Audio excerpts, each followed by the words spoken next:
Izay no mahakasika ny fanavaozana ny lalana eto amintsika efa andresaka moa isika tato anatin'ny fampahalalam-baovao ihany ny mahakasika ny mety ho fanavaozana eo anivon'ny tsy fandriampahalemana eto amintsika mifandraika amin'izay tokoa ity vaovao ity satria dia mbola manjaka hatrany ny asan-dahalo any atsivon'ny Nosiany ny alatsinainy teo dia nitrangana fanafian-dahalo izay mitampiadiana ny tao amin'ny fokotany Antsarika commune ambanivohitry Marotsiraka district Amboasary Asimo olona valo indray no namoy tao anatin'ny fanafian-dahalo izay naharitra teo amin'ny enora teo mizaty no lasa ny dahalo tao anatin'izay fanazavana avy hatrany. Nitrangana fanafian-dahalo zany tao Amboasary Atsimo tao amin'ny tanàna atao hoe Antsarika amin'ny commune rurale ny Marotsiraka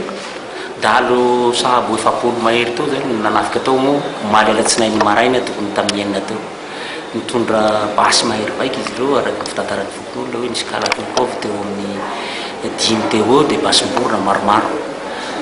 nanombotra moa ny tompon'omby nahatra teo amin'ny ady enina teo zany ny fandonana satria tany amin'ny rombifolo tany resy ny tompon'omby dia vokatry ny fanafiana nisy olona valo ny maty anisan'izany Andriamatoa Renena izay ray aman-dreny be eo amin'ny tanàna teo Antsarika eo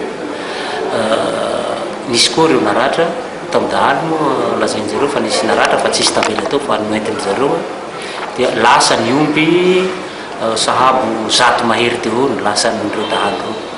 dia fa any Andriry any zany amin'ny tangorongoritra tao hoe Andriry izay foibe kizo ereny dahalo dia nanenjika ihany ny fokon'olona niaraka amin'ny jado fa tsy nahatratra fa lasa an'izareo mariko fa ny force zany ny brigade ny gendarme dia any Atsivory izay 30 km mahery sy any Ebelo izay 40 km mahery tsy manana fitaovana ireo izay nahatarany intervention ny force zany tamin'izy ka ny tsara mariny amin'izy io dia fa ela no tsy nisy dahalo noho ny resaka fiaraha-miasa ny fokon'olona sy ny fitandro filaminana zany teo ambany fiahiny commandant de compagnie Faneva dia nilamina ny faritra iny fa izao ndray no misy araka ny filazan'ireo olona any zany dia olona dahalo avy aty amin'ny districtny Betroka zany ireo nanafika ireo ka mahery vaika tokoa fa araka ny filazan'izy ireo koa dia tariky ny Rivato zay nanafika io.